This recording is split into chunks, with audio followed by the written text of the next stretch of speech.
Students, आज आप लोगों का स्वागत है हमारे यूट्यूब चैनल कॉम्पिटिटिव क्लास में, जिसमें हम लोग लुसेंट के हिस्ट्री सेक्शन के सभी चैप्टर्स को कवर कर रहे हैं।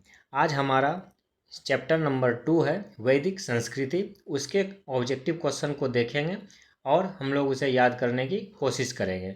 चलिए बिना टाइम को गंवाए हुए स्टार्ट करते हैं। हमारा पहला क्वेश्चन है, आर्य शब्द का शाब्दिक अर्थ है।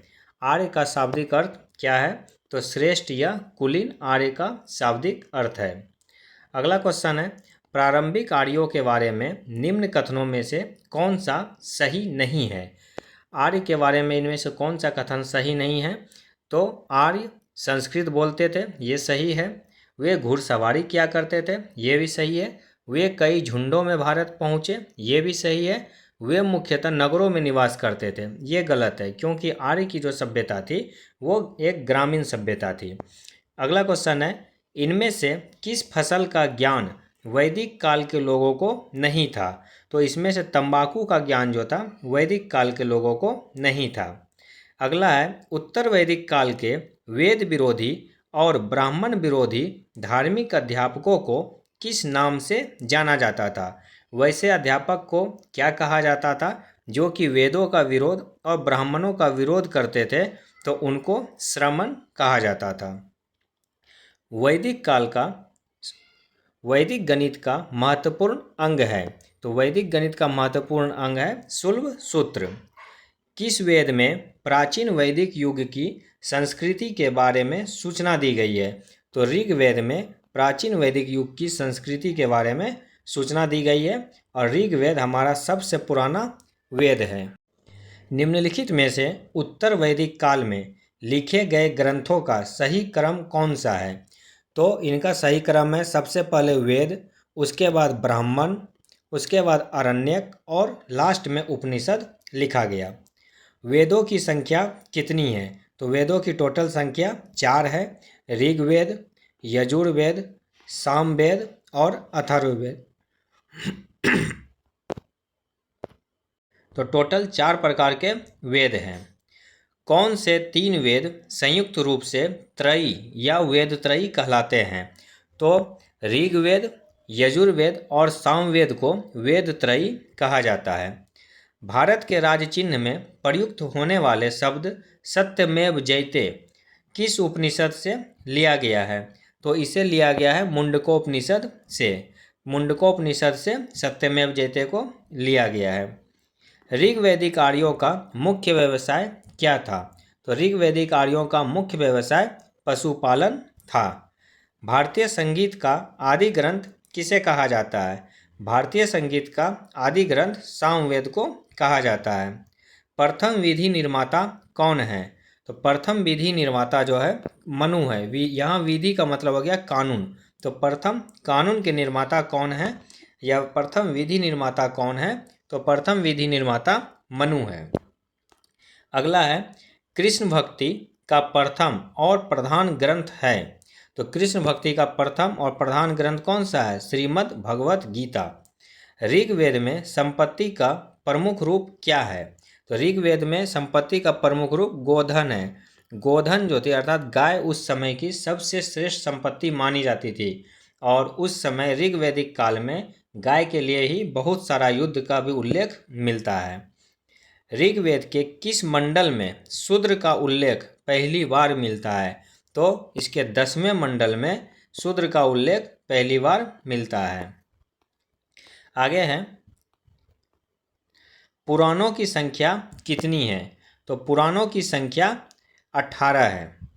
वैदिक धर्म का मुख्य लक्षण इनमें से किसकी उपासना था? तो वैदिक धर्म का मुख्य लक्षण इनमें से प्रकृति की उपासना था।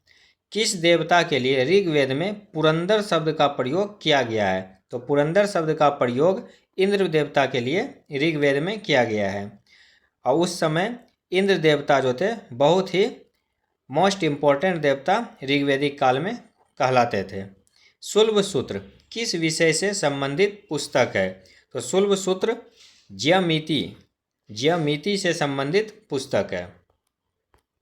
अस्तो माँ सद्गम्य, तमसो माँ ज्योतिर्गमय, मृत्योर्मा अमृतं गमय, यह कहाँ से लिया गया है? तो इसे लिया गया है उपनिषद से। आर्य भारत में बाहर से आए और सर्वप्रथम कहाँ बसे? तो ये सर्वप्रथम पंजाब में बसे।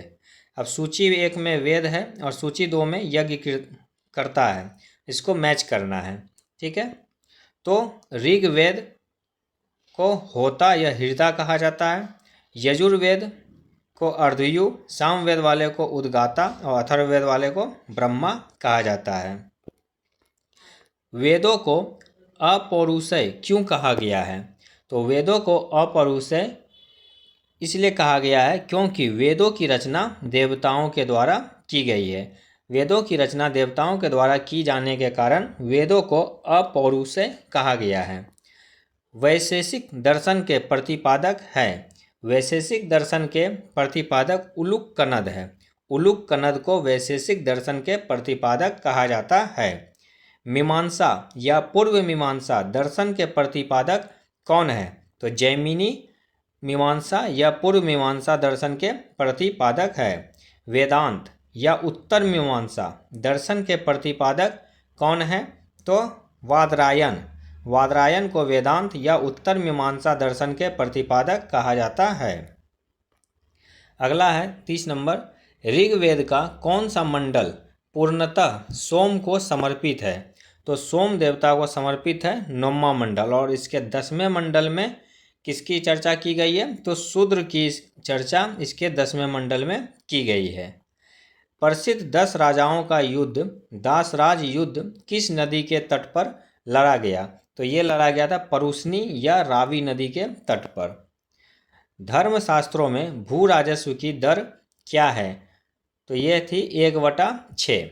धर्मशास्त्रों में भू राजस्व की दर 1/6 थी।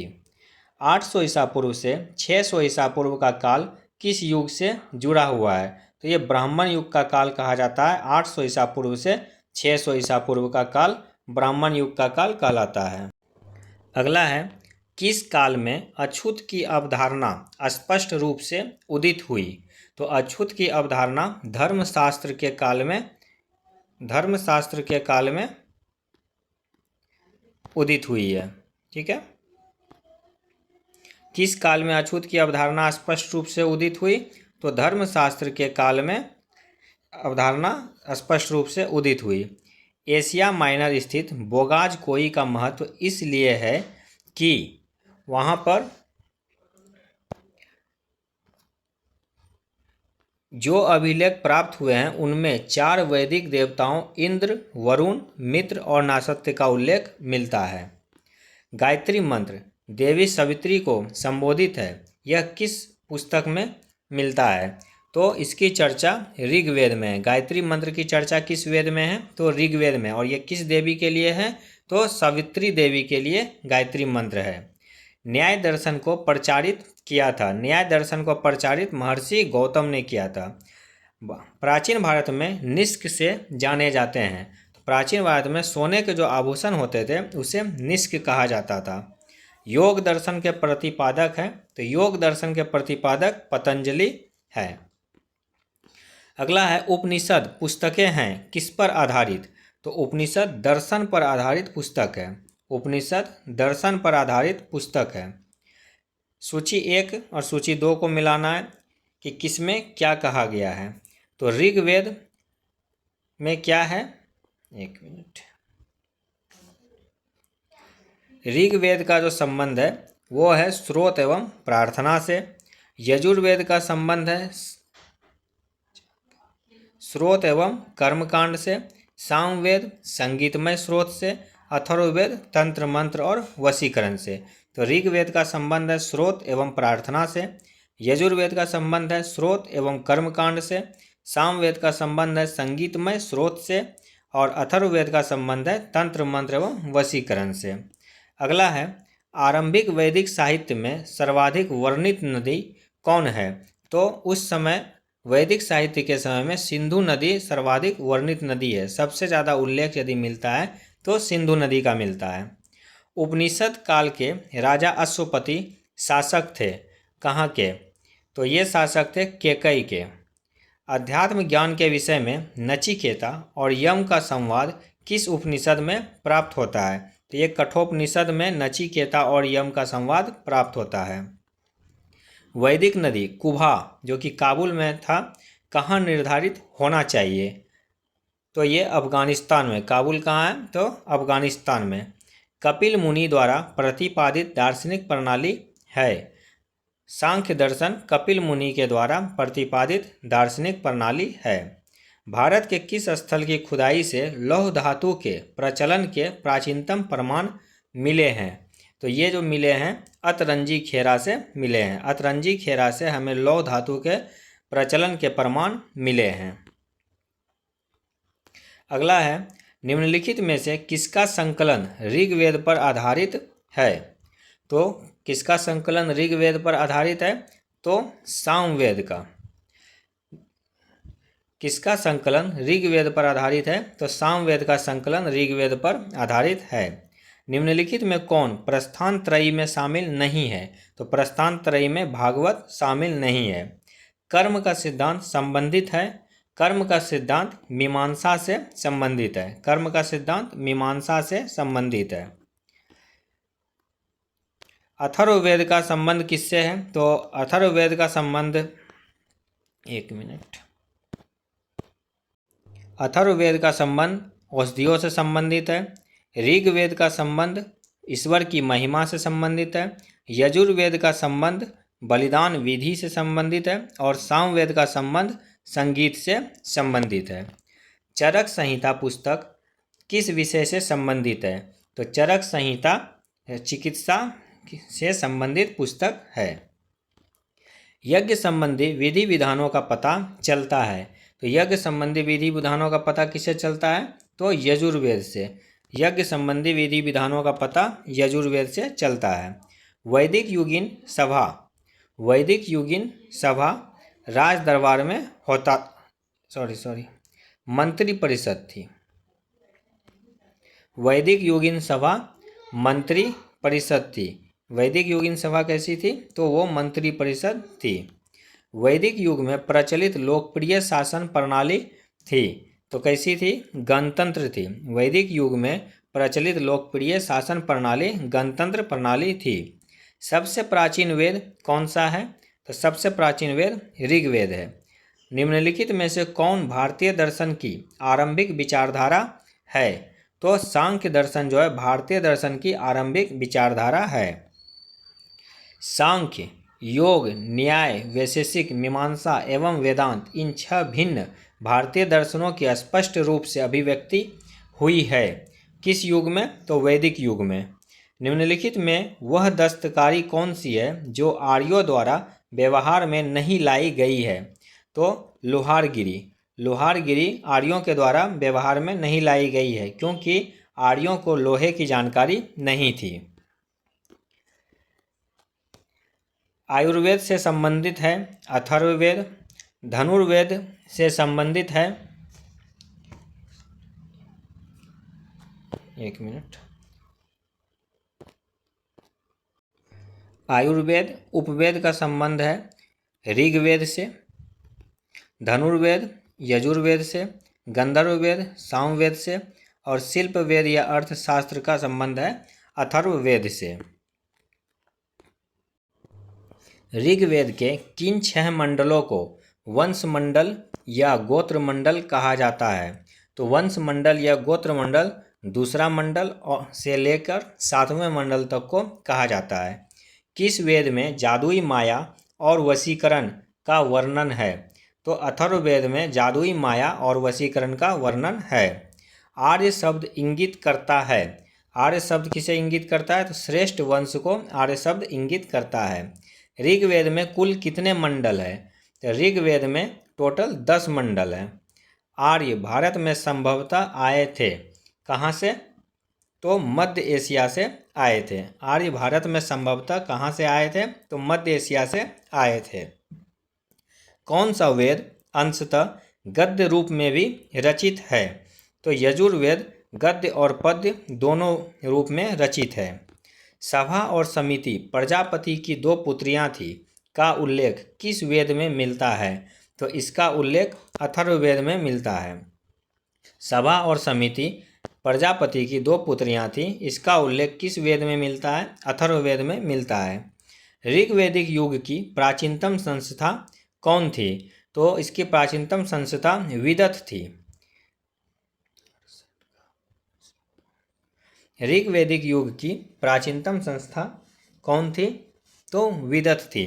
ब्राह्मण ग्रंथों में सर्वाधिक प्राचीन कौन है? तो शतपथ ब्राह्मण सबसे प्राचीन ब्राह्मण ग्रंथ है। गोत्र व्यवस्था प्रचलन में कब आई? गोत्र व्यवस्था उत्तर वैदिक काल में प्रचलन में आई। अनुलोम विवाह का क्या अर्थ होता है? अनुलोम विवाह का अर्थ होता है कि उच्च वर्ण का पुरुष और निम्न वर्ग की नारी, अर्थात उच्च वर्ण का जेंट्स और निम्न वर्ग की लड़की के साथ जो विवाह होता है वो अनुलोम विवाह कहलाता है। वहीं अगर प्रतिलोम विवाह की बात करें तो प्रतिलोम विवाह तब माना जाता था जब उच्च वर्ण की नारी और निम्न वर्ग का पुरुष होता था, तो उसे प्रतिलोम विवाह कहा जाता था। अगला है वैदिक युग में यव किसे कहा जाता था? तो वैदिक युग में यव जौ को कहा जाता था। व्रीहि शब्द किसके लिए प्रयुक्त हुआ है? व्रीहि शब्द चावल के लिए प्रयुक्त हुआ है। अथर्व का अर्थ है, अथर्व का अर्थ पवित्र जादू से है। अथर्व का अर्थ क्या है? पवित्र जादू। अब इसे सुमेलित करना है। शिक्षा, शिक्षा ध्वनि शास्त्र, शिक्षा का संबंध ध्वनि शास्त्र से है। कल्पसूत्र का संबंध कर्मकांड से है। निरुक्त का संबंध शब्द व्युत्पत्ति शास्त्र या भाषा शास्त्र से है। और छंद का संबंध छंद शास्त्र से है। अगला क्वेश्चन है, प्राचीनतम व्याकरण अष्टाध्यायी के रचनाकार कौन थे? तो प्राचीनतम व्याकरण जो थे अष्टाध्यायी के रचनाकार पाणिनि थे। अष्टाध्यायी के रचनाकार कौन थे? तो पाणिनि। निम्न में कौन सी स्मृति प्राचीनतम स्मृति कहलाती है? तो मनु स्मृति सबसे प्राचीन स्मृति कहलाती है। आदि काव्य की संज्ञा किसे दी जाती है? आदि काव्य की संज्ञा रामायण को दी जाती है। प्राचीनतम पुराण है, सबसे प्राचीनतम पुराण मत्स्य पुराण है। ऋग्वेद में सबसे पवित्र नदी किसे माना गया है?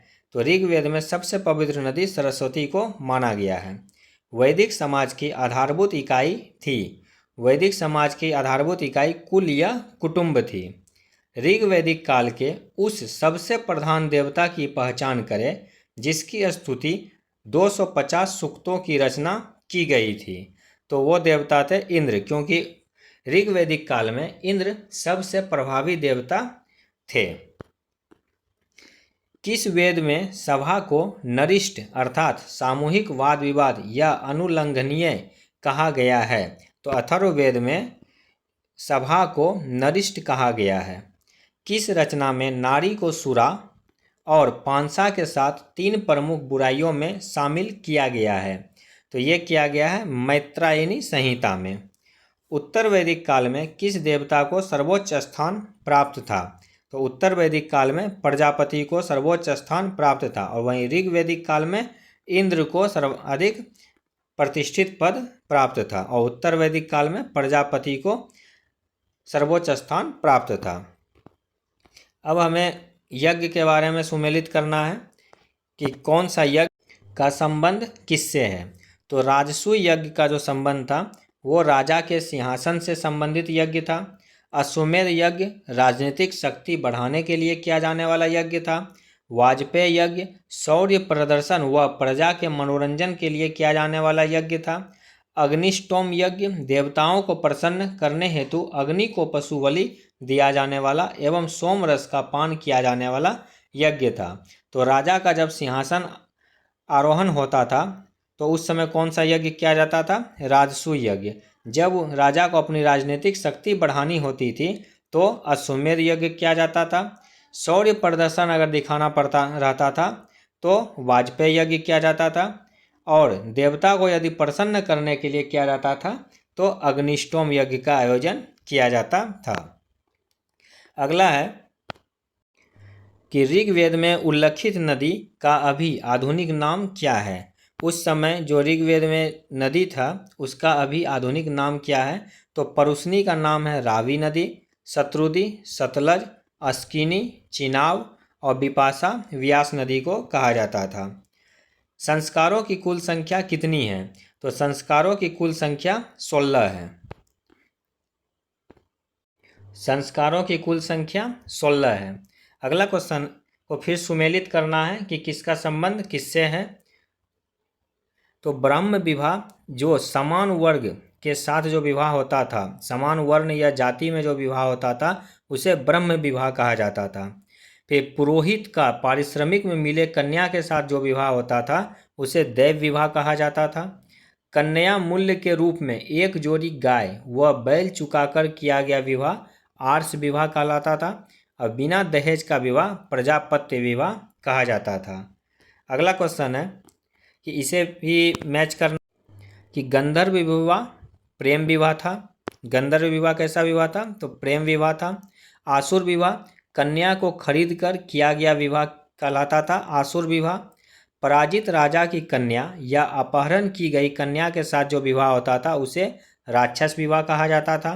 सोई हुई अवस्था में कन्या को गुमराह कर या मानसिक रूप से अस्वस्थ कन्या को गुमराह कर उसके साथ किया गया विवाह पैशाच विवाह कहलाता था।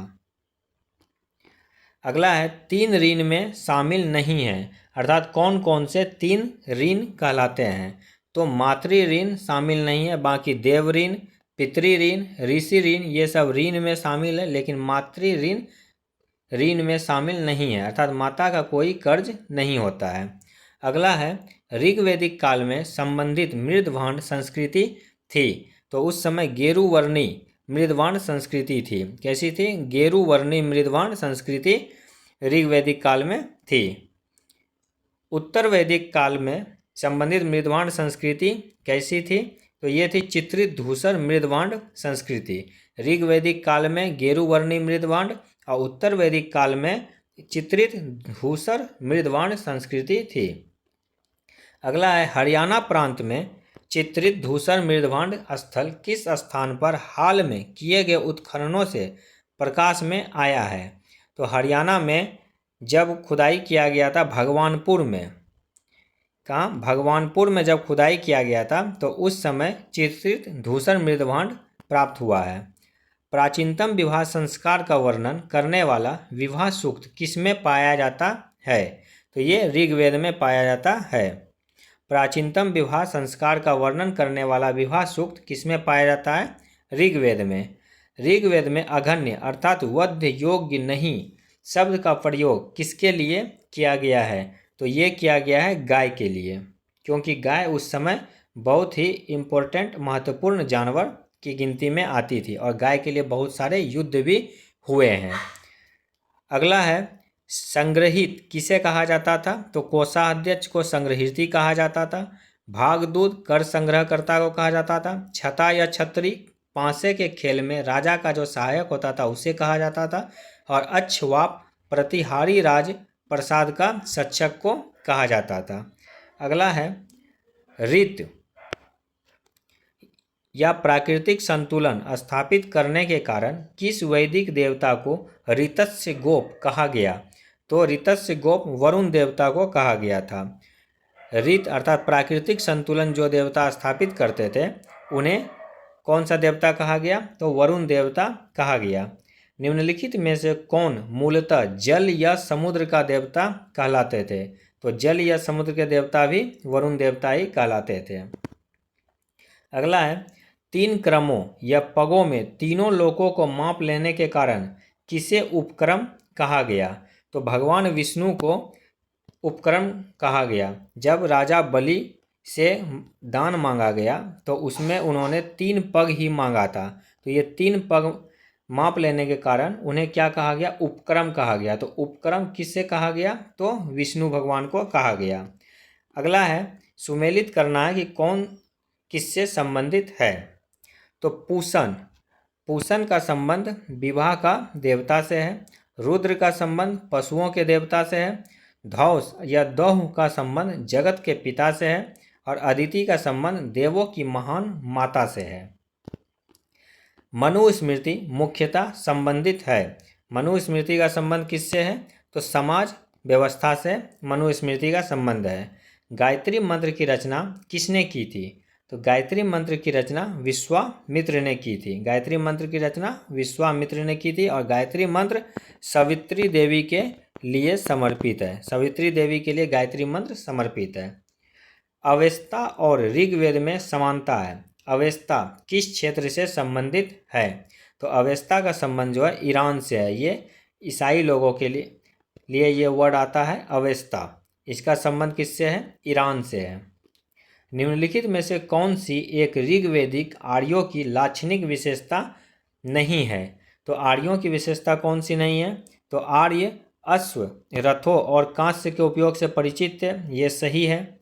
अगला है, वे लोहे के उपयोग से परिचित थे? नहीं, वे लोहे के उपयोग से परिचित नहीं थे। वे गौ से परिचित थे जो संपत्ति का सर्वाधिक महत्वपूर्ण रूप थी। सही है। वे ताम्र और आधुनिक हल फाल के उपयोग से परिचित थे। ये सही है।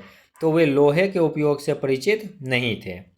अगला है, निम्नलिखित किन नदियों का उल्लेख अफगानिस्तान के साथ आर्यों के संबंध का सूचक है? तो अस्किनी जो है इसका संबंध ऋग्वेद में अफगानिस्तान के साथ आर्यों के संबंध का सूचक है। अगला है, धर्म तथा रीत भारत की प्राचीन वैदिक संस्कृति के एक केंद्रीय विचार को चित्रित करते हैं। इस संदर्भ में निम्नलिखित कथनों पर विचार कीजिए। तो इसमें देखिए, धर्म व्यक्ति के दायित्वों एवं स्वयं तथा दूसरों के प्रति व्यक्तिगत कर्तव्यों की संकल्पना थी। सही है। रीत मूलभूत नैतिक विधि विधान था जो सृष्टि और उसमें अंतर्निहित सारे तत्वों की क्रियाकलापों का संचालित करता था। तो ये भी हमारा सही है। तो ऑप्शन हो जाएगा 1 और 2 दोनों।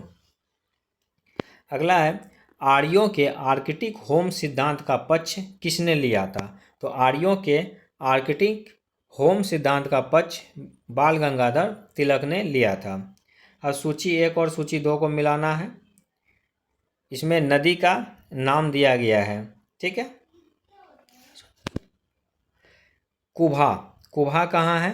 काबुल में। परुसनी रावी नदी को कहा जाता है। सदानीरा गंडक नदी को कहा जाता था और सतुदी सतलज नदी को कहा जाता था। तो दोस्तों, ये हमारा पूरा लुसेंट का चैप्टर 2 वैदिक संस्कृति का सारा ऑब्जेक्टिव क्वेश्चन हो गया। इसके पहले मैंने सिंधु सभ्यता, जिसे हड़प्पा सभ्यता भी कही जाती है, उसका भी ऑब्जेक्टिव क्वेश्चन मैंने इस पर डाला है। तो प्लीज़ आप लोग उसे ज़रूर देखें।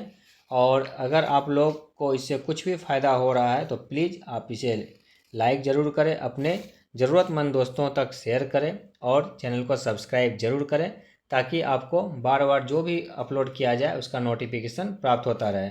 और हमारे डिस्क्रिप्शन में पहले के जो वीडियो डाले गए हैं उसको भी दिया गया है, आप लोग उसे भी ज़रूर देखें। धन्यवाद। जय भारत, जय हिंद।